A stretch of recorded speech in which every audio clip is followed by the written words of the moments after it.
अस्सलाम वालेकुम दोस्तों। सियाणे दसदे कि एक मुहल्ले दे विचों ना बादशाह निकलिया तो उन्हें वेख्या कि एक मजदूर लगा इट्टां सिट्टन। वो इट चुकदा थल्लों ते तीसरी मंजिल तक सिटदा पिया। बादशाह ने अपने वजीर नूं कहा, वजीरा इहदे विच राज की आ? ये ताकतवर आ कि अकलमंद आ? वजीर ने अगों बड़ी प्यारी गल कीती। वजीर कहंदा, बादशाह सलामत, इहनूं घरों सुख आ। उन्हें कहा की मतलब? उन्हें कहा जी मतलब इहदा इह वा जी, ये जिस टाइम काम तो घर जांदा वा, इहदी बेगम इहनूं रोटी दिंदी, कपड़े दिंदी, पानी ताज़ा भर के इहनूं नहाउण नूं दिंदी, तौलिया टंगदी, साबण टंग दिंदी नाल।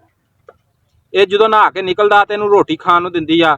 ਸ਼ਾਮ ਨੂੰ ਇਹਨੂੰ ਘੁੱਟ ਨੱਪ ਕੇ ਉਹ ਸੌ ਜਾਂਦੀ ਆ ਤੇ ਸਵੇਰ ਨੂੰ ਉੱਠਦੀ ਆ, ਇਹ ਵੀ ਉੱਠਦਾ, ਉਹ ਵੀ ਉੱਠਦੀ, ਉਹ ਇਹਨੂੰ ਪਰੌਠੇ ਪਕਾ ਕੇ ਦਿੰਦੀ। ਇਹ ਸਵੇਰ ਨੂੰ ਕੰਮ ਤੇ ਆ ਜਾਂਦਾ। ਅਸਲ ਰਾਜ਼ ਇਹਦਾ ਆਹ ਵਾ ਜੀ। ਬਾਦਸ਼ਾਹ ਨੇ ਕਿਹਾ ਅੱਛਾ। ਫਿਰ ਉਹਨੇ ਵਜ਼ੀਰ ਨੇ ਬਾਦਸ਼ਾਹ ਨੂੰ ਕਿਹਾ ਕਿ ਇਹਦੇ ਘਰ ਦੇ ਵਿੱਚ ਬਾਦਸ਼ਾਹ ਸਲਾਮਤ ਖਰਾਬੀ ਪਾ ਕੇ ਦੇਖ ਲਓ, ਤੁਹਾਡੇ ਸਾਹਮਣੇ ਚਾਨਣ ਹੋ ਜਾਏਗਾ। ਬਾਦਸ਼ਾਹ ਨੇ ਕਿਹਾ ਠੀਕ ਆ, ਕਰ ਲਾ ਜੋ ਕਰਨਾ। ਵਜ਼ੀਰ ਤੁਰਿਆ ਗਿਆ। ਉਹਨੇ ਮਹੱਲੇ ਦੀਆਂ 5-7 ਤੋਂ ਜਿਹੜੀਆਂ ਉਸ ਬੁੱਢੀ ਦੀਆਂ ਸਹੇਲੀਆਂ ਸੀ ਉਹਨਾਂ ਨੂੰ ਕਹਾਣੀ ਬਣਾਈ। ਕਹਾਣੀ ਬਣਾ ਕੇ ਉਹਨੇ ਕਿਹਾ ਲੈ ਵੀ ਤੂੰ ਇਹਦੇ ਘਰ ਦੇ ਵਿੱਚ ਖਰਾਬੀ ਤੁਸੀਂ ਪਾਉਣੀ। ਉਹਨਾਂ ਨੇ ਕਿਹਾ ਠੀਕ ਹੈ ਜੀ। ਉਹ ਤੁਰ ਪਏ। ਉਹ ਜਦੋਂ ਘਰ ਆਈਆਂ ਆ ਕੇ ਉਹਨੂੰ ਕਹਿੰਦੀਆਂ ਨਹੀਂ ਤੇਰਾ ਫਲਾਣੇ ਨਾਲ ਬੰਦਾ ਭੈੜਾ, ਨਹੀਂ ਫਲਾਣੇ ਨਾਲ ਵੀ ਭੈੜਾ, ਫਲਾਣੇ ਨਾਲ ਵੀ ਭੈੜਾ। ਉਹ ਸ਼ਾਮ ਤੱਕ ਉਹਨਾਂ ਨੇ ਪੰਪ ਕਰਤਾ, ਚੰਗਾ ਪੰਪ ਕੀਤਾ। ਸ਼ਾਮ ਨੂੰ ਜਦੋਂ ਬੰਦਾ ਵਾਪਸ ਆਇਆ ਤੇ ਘਰ ਦੇ ਵਿੱਚ ਆਉਂਦੇ ਸਾਰ ਉਹਨੇ ਸਿਰ ਬੰਨਿਆ, ਨਾਲ 2-3 ਨਿਆਣੇ ਕੁੱਟੇ ਤੇ ਚੁੱਪ ਕਰਕੇ ਲੰਮੇ ਪਈ। ਬੰਦਾ ਕਹਿੰਦਾ ਨਹੀਂ ਤੈਨੂੰ ਕੀ ਹੋ ਗਿਆ? ਕਹਿੰਦੀ ਜਿਹੜੇ ਤੂੰ ਬਾਹਰ ਚੰਨ ਚਾੜਦਾ ਪਿਆ ਨਾ, ਇਹ ਚੰਨ ਚੜ੍ਹਦੇ ਮੈਂ ਵੇਖ ਕੇ ਆਣਾ ਤੇ ਮੈਨੂੰ ਤੇਰੇ ਤੇ ਗੁੱਸਾ ਹੁੰਦਾ। ਮੈਨੂੰ ਬੁਲਾਣਾ, ਘਰ 'ਚ ਅਫਰਾ ਤਫਰੀ ਦਾ ਸਮਾਂ ਪੈਦਾ ਹੋ ਗਿਆ ਜੀ। ਘਰ 'ਚ ਲੜਾਈਆਂ ਹੋਣ ਲੱਗ ਪਈਆਂ।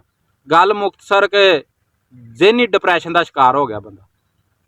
ਥੋੜੇ ਦਿਨ ਲੰਘੇ। ਉਹ ਠੇਕੇਦਾਰ ਨੇ ਵੀ ਉਹਨੂੰ ਛੁੱਟੀ ਕਰਾਤੀ। ਜਿਹੜੀ ਇੱਟ ਸੀ ਉਹਦੀ ਉਸ ਟਾਈਮ ਤੱਕ ਨਾ ਪਹੁੰਚੇ, ਉੱਤੇ ਸਿੱਟੀ ਨਾ ਜਾਵੇ ਇੱਟ। ਬਸ ਇਹੀ ਟੈਨਸ਼ਨ ਕਿ ਮੇਰੇ ਘਰ ਦੇ ਵਿੱਚ ਰੌਲਾ ਪੈ ਗਿਆ।